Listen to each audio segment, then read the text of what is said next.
Bonjour tout le monde, je m'appelle Jerry et je suis l'expert Fuji.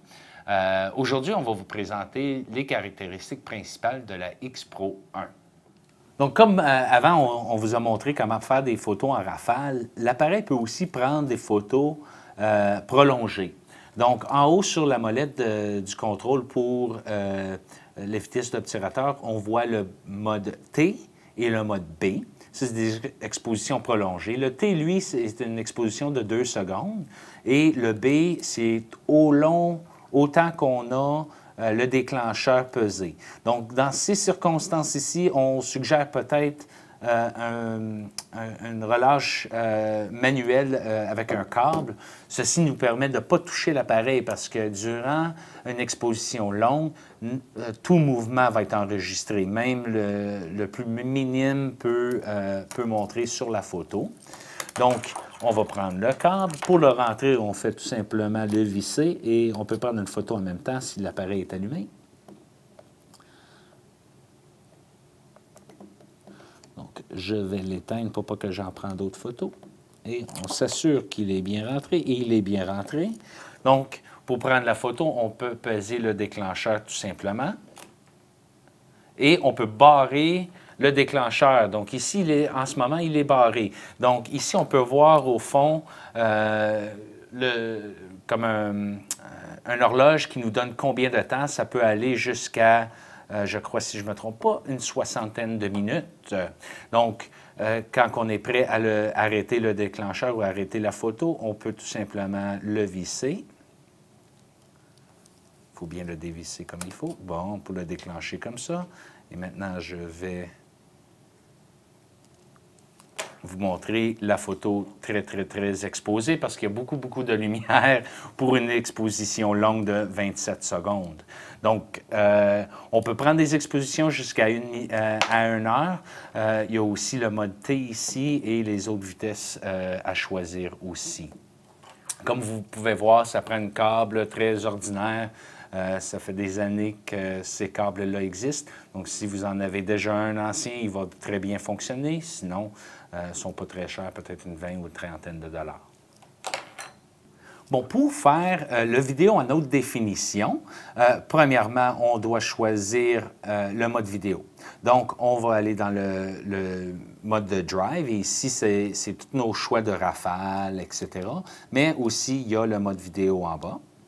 Et en pesant le bouton de qualité, ou de Q ici, on pèse ce bouton-là et ceci nous donne les choix qu'on veut selon que ce soit en HD, que ce soit la balance des blancs automatique, mais on peut aussi choisir la balance des blancs, ainsi que simulation de film. Il y en a plusieurs personnes qui veulent peut-être faire une vidéo en noir et blanc ou en sépia ou bien juste en couleur standard. Donc, je le choisis en couleur standard. Ceci nous donne l'option de éclaircir le LCD aussi. Le balance des blancs, bon, on a le choix de plusieurs choix. On va le laisser en automatique. Et HD, on peut aller Full HD, c'est le 1080p, le 720p pour le HD. Et ensuite, on peut prendre nos vidéos en HD. Donc, maintenant, comme on peut voir ici, en pesant le déclencheur à mi-chemin, l'appareil va prendre sa mise au point et maintenant, je peux prendre mon vidéo. Donc, je prends mon vidéo et l'appareil va reprendre sa mise au point durant la vidéo automatiquement. Donc, ça va changer la mise au point selon la distance que l'on a. Donc, je vais tout simplement juste vous démontrer le vidéo. Donc, comme on peut voir ici, on a la mise au point est très belle. Et on entend le son aussi. Et comme vous voyez, l'appareil va prendre sa mise au point automatiquement et se ramener encore. Donc, ça, c'est pour la mise au point automatique. Mais souvent, on ne veut pas que l'appareil fait une mise au point automatique durant la vidéo. Parce que des fois, ça prend un petit peu plus de temps pour chercher. Donc, on peut faire la vidéo en mode manuel. Donc, ici, on voit sur le devant, on a nos modes de mise au point ou mise de foyer, autofocus. Donc, je vais le mettre au mode M pour manuel. Et maintenant, c'est la bague de l'appareil qui va faire sa mise au point, et de la lentille qui va faire la mise au point. Donc, c'est à moi de régler ma mise au point. Il y a la barre de distance qui va nous aider à nous repérer un peu. Et une fois que j'ai choisi ma mise au point et je vois qu'elle est bien nette comme image, je peux maintenant commencer mon vidéo. Et maintenant, si je change ma distance ou mon cadrage, on voit que l'image ne reprend pas sa mise au point. C'est à moi maintenant à régler ma mise au point. Donc, je fais la rotation de la lentille et maintenant, je peux changer ma mise au point au fond. Et ceci, maintenant, nous permet de voir le vidéo avec le mode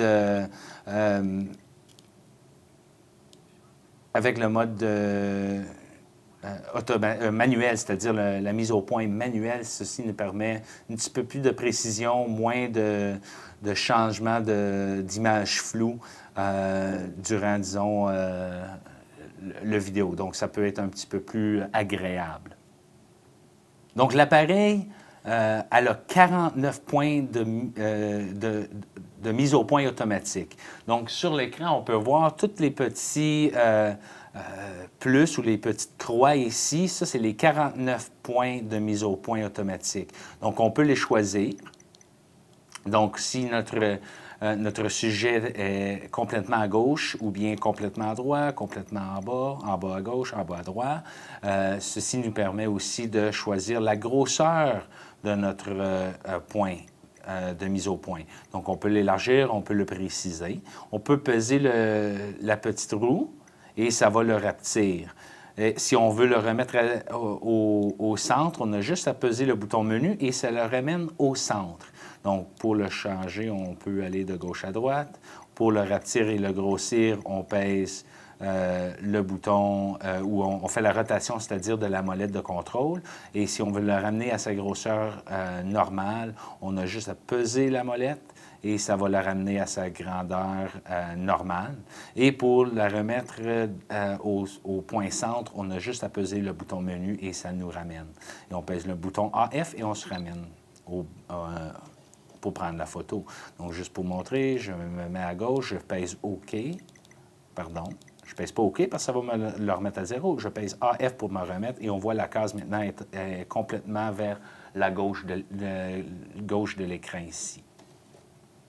Donc, la X-Pro 1, elle peut prendre les photos en rafale. On peut prendre jusqu'à 6 prises par seconde ou bien 3 prises par seconde.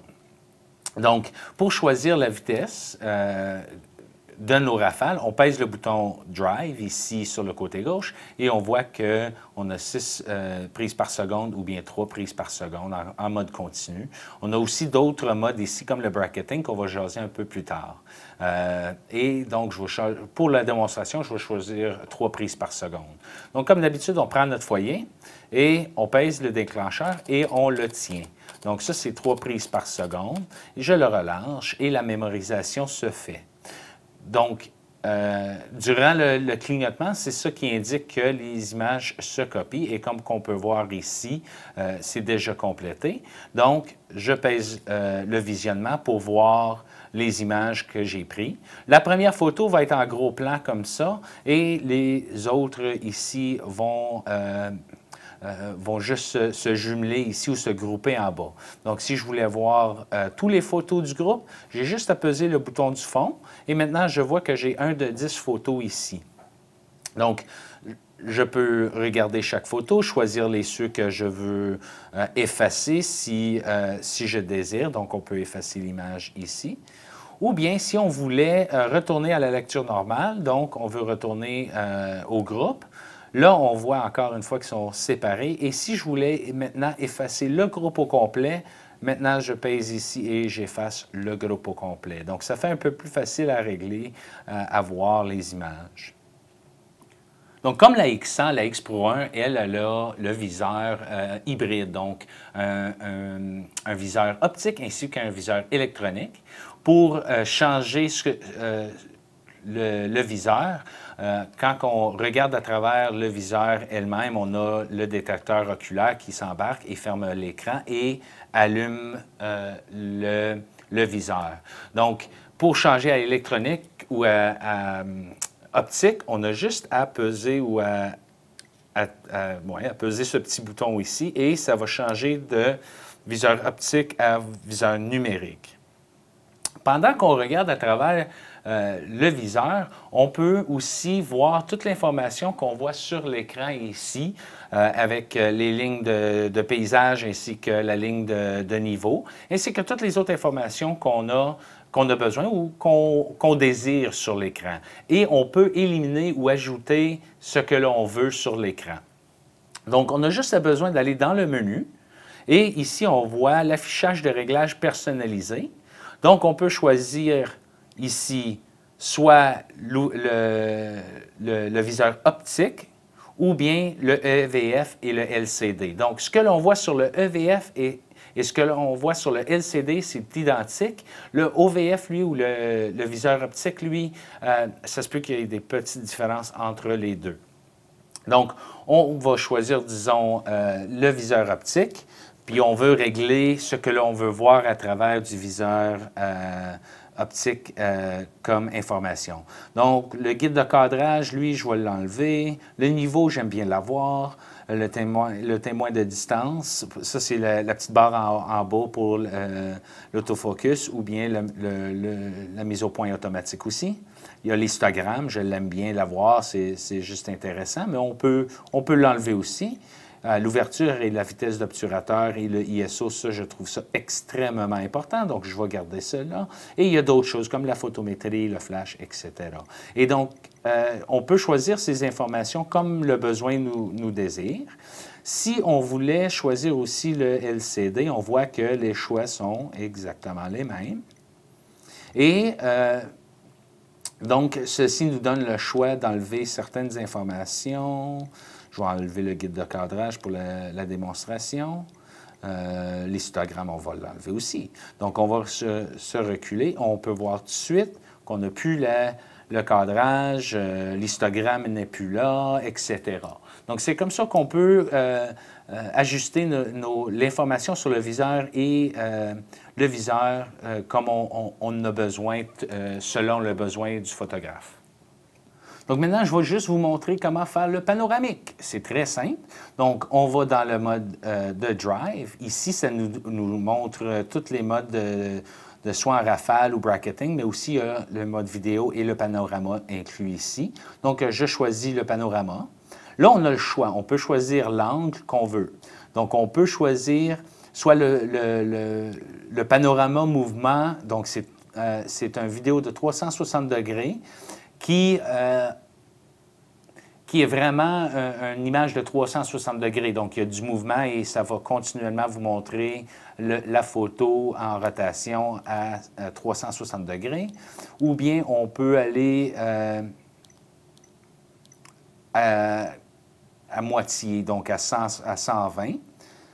Et la direction. Moi, je suggère de prendre avantage du capteur à l'horizon parce qu'il y a plus de pixels sur l'horizon qu'à la verticale. Donc, ceci va nous permettre d'avoir un petit peu plus de résolution sur nos panoramas. Donc, je vais commencer le panorama ici. Et bien entendu, je suis en mode manuel pour la mise au point, donc je vais juste me simplifier la vie un peu. Et on choisit, on fait notre mise au point et on commence notre panorama. Et comme vous pouvez voir, l'appareil prend une série de photos, donc tu peux entendre le déclencheur. Donc ça vous donne vraiment des images, ce n'est pas une vidéo. Et ça nous donne vraiment une image panoramique de très, très haute qualité. Et ceci nous donne la meilleure qualité possible pour les panoramas. Donc, c'est très simple à faire le panorama. On choisit le mode panorama et on choisit nos angles et nos distances et nos angles. pardon, notre direction. Et on fait la vidéo. Là, on suggère aussi, c'est peut-être mieux aussi se servir d'un trépied pour s'assurer que c'est très précis durant la vidéo ou durant les prises de photos, des prises d'images. Comme on vous a montré dans les dernières vidéos, l'appareil, la X Pro 1, peut certainement prendre les photos en RAW. Mais des fois, on veut faire le traitement d'image directement dans l'appareil pour offrir peut-être un choix à quelqu'un, un ami ou quelque chose, pour qu'ils puissent avoir une copie qu'ils peuvent gérer ou qu'ils peuvent visionner sur leur ordinateur sans besoin de faire le traitement d'image. Donc, premièrement, pour choisir la qualité d'image, il y a deux façons qu'on peut le faire. On peut soit aller dans les menus. Donc, dans les menus, on voit ici taille d'image et qualité d'image. Donc, en rentrant dans les qualités d'image, ça nous donne tous les choix qu'on veut, que ce soit qualité fine, normale, fine et RAW, normale et RAW ou tout simplement RAW. Fine et normale, c'est des JPEG. Donc, RAW plus un JPEG en fine ou en qualité normale. Il y a aussi une autre façon. Donc, je vais juste sortir du menu. En pesant le déclencheur, on peut toujours sortir du menu. On pèse le bouton ici, la lettre Q, qui nous donne, pour qualité, disons, on pèse le bouton Q et ici, on voit tous les différents choix qu'on a avec ISO, plage dynamique, etc. Donc ici, on voit que je suis déjà sur la qualité d'image. On voit sur le haut de l'image, là. Et c'est déjà fait à fine. Donc, en tournant tout simplement la molette ou la roulette qui est ici, on peut choisir soit normale, RAW plus fine image, donc une RAW plus une JPEG en qualité fine, en qualité normale avec une RAW, ainsi que RAW tout simplement. Et comme vous voyez ici, la dimension de l'image change dépendant. Donc, ça nous donne un 3 par 2, mais on peut, disons, en RAW et en normal, changer pour que ça nous donne une meilleure qualité, une plus basse qualité, moyenne qualité, etc. Donc, tu peux aussi choisir la grosseur de l'image. Moi, je vais tout simplement le garder à grande résolution, mais je vais le garder en RAW pour la démonstration. Donc, maintenant, j'ai choisi RAW, je pèse menu OK. Maintenant, je vois ici, à côté droit, que ça me donne une image RAW. Donc, je vais changer mon écran pour qu'on puisse voir ce que l'on fait. Et maintenant, on a une image réelle. Donc, maintenant, si je prends ma photo, je prends la belle photo et voilà. Et maintenant, en mode visionnement, je regarde l'image. Une fois que le traitement est fait, bon, voilà l'image RAW qu'on vient juste de prendre à ISO 200, un 60e de seconde, à f1.8, etc. Maintenant, je veux faire le traitement d'image, je pèse le bouton menu et tout de suite, on voit la conversion RAW est la première chose qu'on voit en haut. Donc, pour l'activer, on pèse vers la droite. Et ici, ça nous donne toutes les options pour le traitement d'image automatique. Donc, on peut soit changer la couleur, choisir le détail, donc si on veut qu'il soit plus doux ou plus fort, les tons lumineux, les ombrages, etc., la réduction de bruit, espace de couleur. Il y a beaucoup de choix ici qu'on peut faire directement dans l'appareil. Donc, disons qu'on voulait changer la couleur, la mode de couleur. Donc, on veut aller dans simulation de film. Ceci nous simule tous les différents types de films. Et je vais le choisir, disons, on va choisir un noir et blanc ou un sépia. Donc, je choisis sépia et maintenant, ça me demande de peser le bouton Q pour créer. Donc, je pèse ce bouton ici et le traitement se passe. Une fois que le traitement est maintenant fini, ça va vous demander, bon, voici les résultats. Est-ce que vous voulez le garder ou est-ce que vous voulez annuler? Moi, je trouve que c'est beau, on le garde. Donc, on pèse menu OK. Et maintenant, voilà votre JPEG déjà, le traitement d'image déjà complété. Et voici l'image RAW en pleine couleur. Donc, ça vous garde toujours l'image originale. Donc, ça, c'est comment on peut convertir nos images RAW en JPEG directement dans l'appareil photo. Ça aide à partager les grands formats. Donc ça, c'est les caractéristiques principales. On vous encourage certainement de vous abonner à notre poste pour avoir toutes les vidéos sur soit la X-Pro 1 ou tout autre appareil photo Fujifilm. Merci.